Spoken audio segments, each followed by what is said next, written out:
성부와 성자와 성령의 이름으로 아멘. 주님 순환 성금요일 독서 기도 제1독서 히브리인들에게 보낸 편지에 의한 독서. 대사제이신 그리스도는 단 한 번 지성소에 들어가셨다.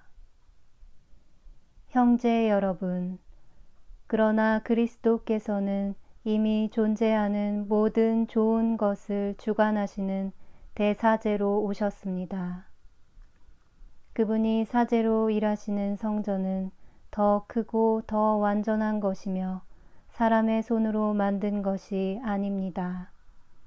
말하자면 창조된 이 세상에 속하여 있는 것이 아니라는 말입니다. 그리스도는 단 한 번 지성소에 들어가셔서 염소나 송아지의 피가 아닌 당신 자신의 피로써 우리에게 영원히 속죄받을 길을 마련해 주셨습니다.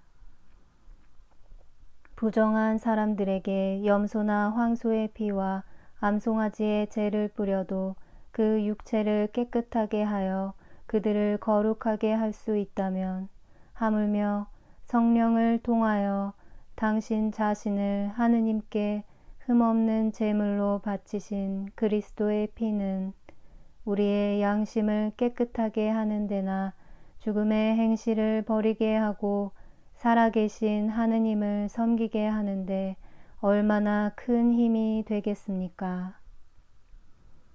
그러므로 그리스도는 새로운 계약의 중재자이십니다.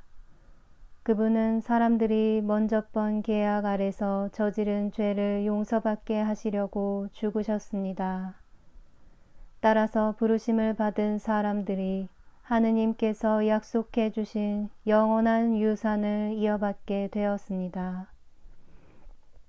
상속에 관한 유언이 효력을 내려면 그 유언을 한 사람의 죽음이 확인되어야 합니다. 유언이라는 것은 유언을 한 사람이 죽어야 효력이 있는 것이지 그가 살아있는 동안에는 아무 효력이 없습니다. 그래서 사실은 먼저번 계약도 피를 가지고 맺었던 것입니다. 모세는 율법에 있는 모든 계명을 온 백성에게 선포할 때 송아지 피와 물을 가져다가 박하 묶음과 붉은 양털로 계약의 책과 온 백성에게 뿌렸습니다. 그리고는 이것은 하느님께서 여러분과 맺으신 계약의 피입니다 하고 말했습니다. 또 같은 모양으로 그는 천막 성전과 예배의식에 쓰이는 모든 기구에도 피를 뿌렸습니다. 율법에 따르면 피로써 깨끗해지지 않는 것이 거의 없습니다. 그리고 피 흘리는 일이 없이는 죄를 용서받지 못합니다. 하늘에 있는 것들을 본떠 만든 것들은 이런 의식으로 정결하게 만들 필요가 있었습니다. 그러나 하늘에 있는 것들은 그보다도 더 나은 제물로 정결하게 만들어야 합니다. 그리스도께서는 인간이 하늘의 참 성소를 본떠서 만든 지상의 성소에 들어가신 것이 아니라 우리를 위해서 하느님 앞에 나타나시려고 바로 그 하늘의 성소로 들어가신 것입니다. 대사제는 해마다 다른 짐승의 피를 가지고 성소에 들어가야 하지만 그리스도께서는 그렇게 번번이 당신 자신을 바치실 필요가 없었습니다. 그분이 몸을 여러 번 바쳐야 한다면 그분은 천지창조 이후 여러 번 고난을 받으셨어야 했을 것입니다. 그러나 지금 그분은 이 역사의 절정에 나타나셔서 단 한 번 당신 자신을 희생 제물로 드리심으로써 죄를 없이 하셨습니다. 사람은 단 한 번 죽게 마련이고 그 뒤에는 심판을 받게 됩니다. 그리스도께서도 단 한 번 당신 자신을 제물로 바치셨습니다. 그러나 많은 사람의 죄를 없애주셨고 다시 나타나실 때에는 인간의 죄 때문에 다시 희생 제물이 되시는 일이 없이 당신을 갈망하고 있는 사람들에게 구원을 가져다 주실 것입니다. 도살장으로 끌려가는 어린 양처럼 온갖 굴욕을 당하시면서도 입 한 번 열지 않으셨도다. 그분은 처형당하심으로 민중을 자기 백성으로 삼으셨도다. 자기 목숨을 내던져 죽으시고 반역자의 하나처럼 그 속에 끼어 계셨도다. 그분은 제2독서 성 요한 크리소스토모 주교의 예비자 교리에서 그리스도의 피의 힘. 형제 여러분, 그리스도의 피가 지니는 힘을 알고 싶습니까? 그 피에 대해서 성서가 미리 말한 옛 상징들과 이집트의 고대 이야기를 기억합시다. 모세는 1년 된 어린 양을 잡고 그 피를 문설주에다 뿌리라고 말했습니다. 그런데 모세여, 무슨 일입니까? 이성이 없는 양의 피가 이성을 갖춘 인간을 구속할 수 있습니까? 그렇습니다.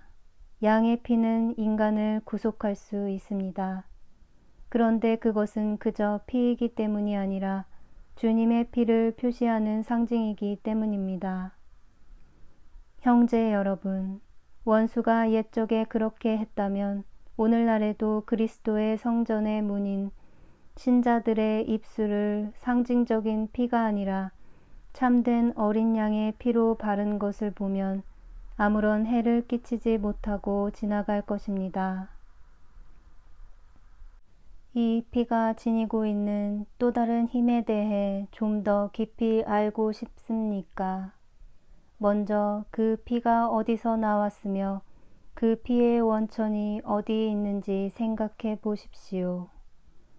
이 피는 십자가에서 나왔으며 그 원천은 주님의 옆구리입니다. 요한 복음사가가 말한 대로 주님이 돌아가신 후 아직 십자가 위에 매달려 계실 때 한 병사가 가까이 가서 창으로 옆구리를 찔렀더니 거기서 물과 피가 흘러나왔습니다. 물은 세례의 상징이고 피는 성체의 상징입니다. 그런데 병사가 옆구리를 찌르고 거룩한 성전의 문을 열어주었지만 나는 그 속에 숨은 보배를 발견하고 발견된 그 빛나는 보배를 가지고 몹시 기뻐합니다. 양도 마찬가지입니다. 유다인들이 양을 잡았지만 그 제사의 열매를 내가 얻게 되었습니다. 그 옆구리에서 피가 물이 흘러나왔습니다. 형제 여러분, 이 위대한 신비를 너무 수월하게 다루지 맙시다. 이 점에 있어서 또 한 가지의 신비적인 의미를 설명하고자 합니다. 위에서 이 피와 물은 세례와 성체를 표시한다고 말했습니다. 교회는 이 두 가지 성사로서 건설되었습니다.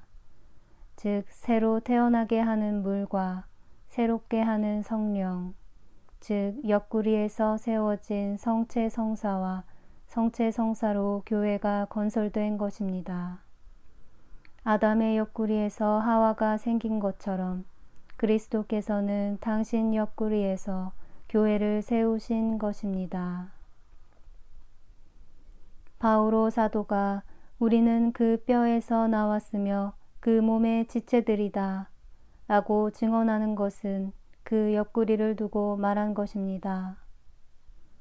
하느님께서 아담의 옆구리에서 여자를 만드신 것처럼 그리스도께서는 교회를 세우시기 위해서 당신 옆구리에서 흘러나온 그 피와 물을 우리에게 주셨습니다. 또한 잠자던 아담의 갈빗대를 뽑으신 것처럼 그리스도께서는 죽으신 다음 우리들에게 물과 피를 주셨습니다.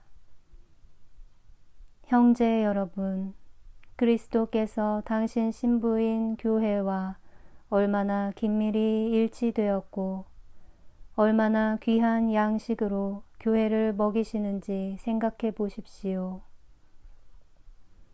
우리는 똑같은 양식으로 태어나 자랐습니다. 여자가 자연적인 정으로 자기가 낳은 아기에게 자기 피와 젖을 먹이려고 하는 것처럼 그리스도께서도 당신이 낳으신 이들을 당신 피로 항상 키워주십니다. 너희는 은이나 금 따위에 없어질 물건으로 값을 치르고 구속된 것이 아니라 흠도 티도 없는 어린 양의 피 같은 그리스도의 귀한 피로 구속되었도다. 모두 그리스도로 말미암아 같은 성령을 받아 아버지께로 가까이 나아가게 되었도다. 하느님의 아들 예수의 피가 우리의 모든 죄를 깨끗이 씻어주는도다. 모두 기도합시다. 주여, 우리 주 예수 그리스도는 당신을 원수의 손에 내맡기시고 십자가의 고난을 겪으시는 것을 주저하지 않으셨으니 당신 가족인 우리를 굽어보소서. 성자께서는 성부와 성령과 함께 천주로서 영원히 살아계시며 다스리시나이다. 아멘.